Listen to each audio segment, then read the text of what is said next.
നമസ്കാരം. Sreebhadra astro media YouTube ചാനലിലേക്ക് എല്ലാവർക്കും സ്വാഗതം. ഞാൻ നിങ്ങളുടെ സ്വന്തം ശ്രീജിത്ത് ജ്യോത്സ്യർ. ഇന്ന് ഈ വീഡിയോയിലൂടെ പറയാൻ പോകുന്നത് നക്ഷത്രങ്ങളുടെ ഫലങ്ങളെ കുറിച്ചാണ്. ആയില്യം നക്ഷത്രത്തെക്കുറിച്ചാണ് ഇന്ന് ഈ വീഡിയോയിലൂടെ പറയുന്നത്.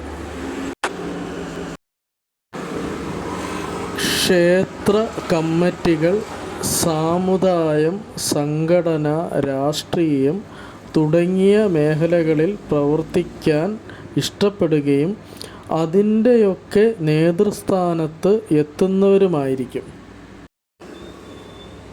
നല്ല സംഘടനാ പാടവം ഉണ്ടായിരിക്കും. ആയില്യം നാളിൽ പിറന്ന ചിലർ വിവാഹം പോലും കഴിക്കാതെ സന്യാസിയുടെ മനോഭാവം പ്രകടിപ്പിച്ച് ജീവിക്കുന്നതും കണ്ടിട്ടുണ്ട്.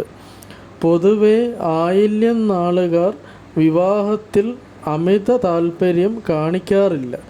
നല്ല അറിവ്, വാക്ചാതുര്യം, മധ്യസ്ഥത വഹിക്കുവാൻ കഴിവുള്ളവരും ആയിരിക്കും. എന്നിരിക്കലും എപ്പോഴും എന്തെങ്കിലും ക്ലേശങ്ങൾ ഉണ്ടായിക്കൊണ്ടിരിക്കും. നല്ല മനോധൈര്യം ഉണ്ടായിരിക്കും.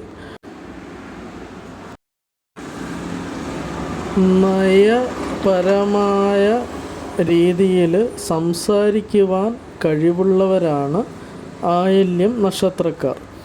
ആയില്യം നാളിൽ ജനിച്ച സ്ത്രീകൾ വലിയ തൻ്റേടക്കാരികളും വൈവാഹിക ജീവിതത്തിൽ എന്തെങ്കിലും ക്ലേശങ്ങൾ ഉള്ളവരും ആയിരിക്കും.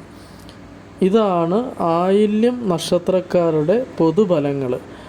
ജാതകത്തിൽ ചന്ദ്രൻ്റെ ബലാബലങ്ങൾ അനുസരിച്ചായിരിക്കും ജീവിത അനുഭവത്തിൽ ഇതെല്ലാം വരിക. അപ്പോൾ നക്ഷത്രങ്ങളുടെ ബലം പറഞ്ഞതിന് ശേഷം ചന്ദ്രൻ്റെ ബലാബലങ്ങൾ അറിയുന്നതിനുള്ള വീഡിയോ ഇടുന്നതായിരിക്കും. അപ്പോൾ ചാനൽ ഇതുവരെ സബ്സ്ക്രൈബ് ചെയ്യാത്തവർ സബ്സ്ക്രൈബ് ചെയ്യുക. തൊട്ടടുത്തുള്ള ബെല്ലൈക്കൺ പ്രസ് ചെയ്യുമ്പോൾ ഞാൻ ഇടുന്ന പുതിയ വീഡിയോകൾ നിങ്ങൾക്ക് നോട്ടിഫിക്കേഷനായി ലഭിക്കുന്നതായിരിക്കും.